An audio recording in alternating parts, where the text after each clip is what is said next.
नमस्कार दोस्तों। अभी जो मैं फिल्म देख के आया हूँ उसके बारे में मैं ये कहना चाहूँगा। हमें तो थिएटर वालों ने लूटा। इस पिक्चर के डायरेक्टर, प्रोड्यूसर और एक्टर में कहा दम था। मेरे पैसे डूब गए वहाँ जिस थिएटर में ऑडियंस कम था। अरे क्या दिखाया तुमने। रो रो रो रो। और ऐसा भी कहना चाहूँगा, इंतजार किया जिसके लिए, जिस पिक्चर को देखने गया, ये कैसी पिक्चर थी जिसमें सच में कहाँ दम था।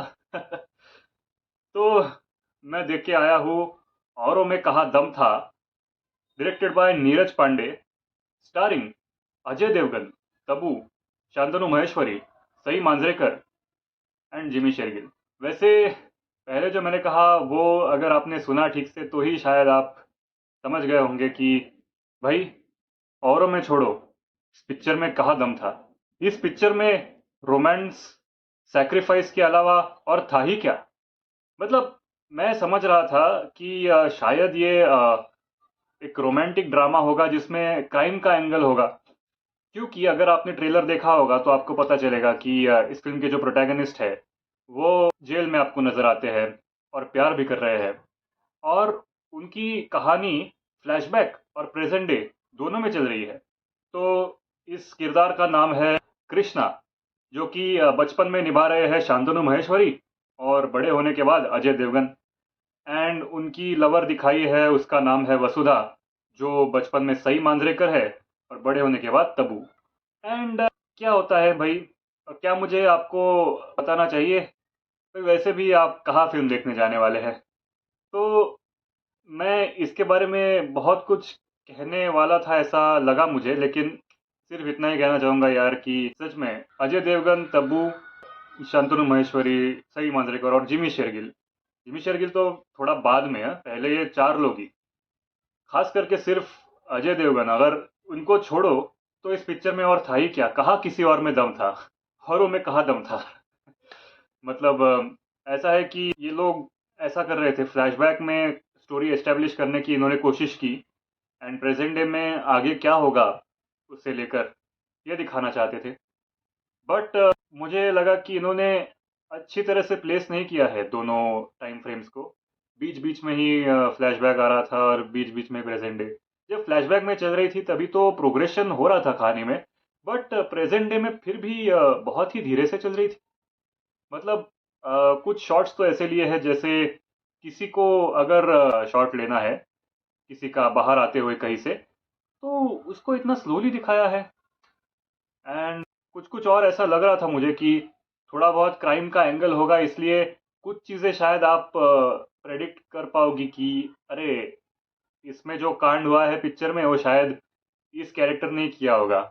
हमें ये अभी पता नहीं चलेगा, लेकिन वैसा कुछ नहीं होता टू योर सरप्राइज।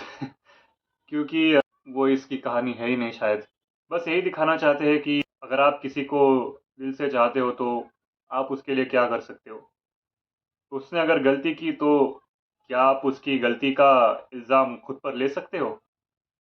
भाई अगर आप ये कर पाए ना तो शायद आप रिलेट कर सकोगे इस पिक्चर को, लेकिन ऐसा बिल्कुल भी मत करना अगर आपने गलती से भी ये फिल्म देख ली तो। इसलिए शायद नौजवानों को ये इतनी अच्छे से लगेगी नहीं पिक्चर। कुछ काफ़ी सालों पहले आती तो ही आपको पसंद आती, एंड अभी के अगर मिडिल एज्ड हो आप तो शायद आपको पसंद आ सकती है। मेरे मम्मी पापा ने भी देखी है, उनको अच्छी लगी थोड़ी बहुत। मैं ये तो कहूँगा कि काफ़ी स्लो लगती है वैसे पिक्चर। आप एक्सपेक्ट करते हो कि कुछ ना कुछ होगा आगे। जैसे कि मैं आपको बताता हूँ कि जब अजय देवगन की एंट्री होती है फिल्म में तो मुझे ऐसा लग रहा था कुछ तो धमाकेदार तरीके से होगी यार, जेल के अंदर भी कुछ तो ऐसा करेगा वो, क्योंकि हमें लगता है कि हर एक पिक्चर में उनका कैरेक्टर बहुत अच्छे से लिखा गया है। बट वैसा होता नहीं है, बहुत ही प्लेन है उनकी एंट्री, और वहीं से बाकी सारी चीज़ें भी वैसी ही लगती है। यही था इसके बारे में। एंड इस फिल्म में कुछ कुछ ऐसे मोमेंट्स है जब आप हंसते हो। मतलब जिस थिएटर में मैं बैठा था वहाँ पे तो बाकी लोग हंस रहे थे कुछ कुछ डायलॉग्स पे या फिर कुछ और चीज़ों पे, बट वो भी उतना इफेक्टिव है नहीं, पूरी पिक्चर को बचा नहीं सकता। एक्सपेक्ट कर रहा था मैं कि अजय देवगन नीरज पांडे के साथ अगर काम कर रहे हैं तो कैसी बनेगी पिक्चर। वैसे तो वो मेरे पर्सनल फेवरेट है नहीं ये सारे एक्टर्स इतने, लेकिन डायरेक्टर इतनी अच्छी फिल्में बना चुका है, तो अगर वो इन अच्छे एक्टर्स के साथ काम कर रहा है तो कैसी पिक्चर बनाएगा? Not what you expect. बस अगर आप में दम है तो ही इस पिक्चर को देखिएगा, एंड अगर आपने देख ली तो शायद आपका दम निकल जाएगा। मतलब क्या है कि बहुत से सीन्स को ऐसे रिपीट कर दिया था उन्होंने, फ्लैशबैक और प्रेजेंट डे में दिखा रहे हैं तो, लेकिन अगर वो एक सीन को सिर्फ थोड़ा सा दिखाते बाद में, ये बताने के लिए कि पहली स्टोरी का अगली स्टोरी से क्या कनेक्शन है, तो ही पता चल जाता। ऐसा मुझे लग रहा था कि कोई रशोमन इफेक्ट जैसा होगा जब आप क्लाइमैक्स तक आ जाते हो तब, लेकिन वैसा भी नहीं था। तो मेरी तरफ से इस फिल्म को 2 आउट ऑफ 5 स्टार्स। हाँ ठीक है, दो तो चलेंगे।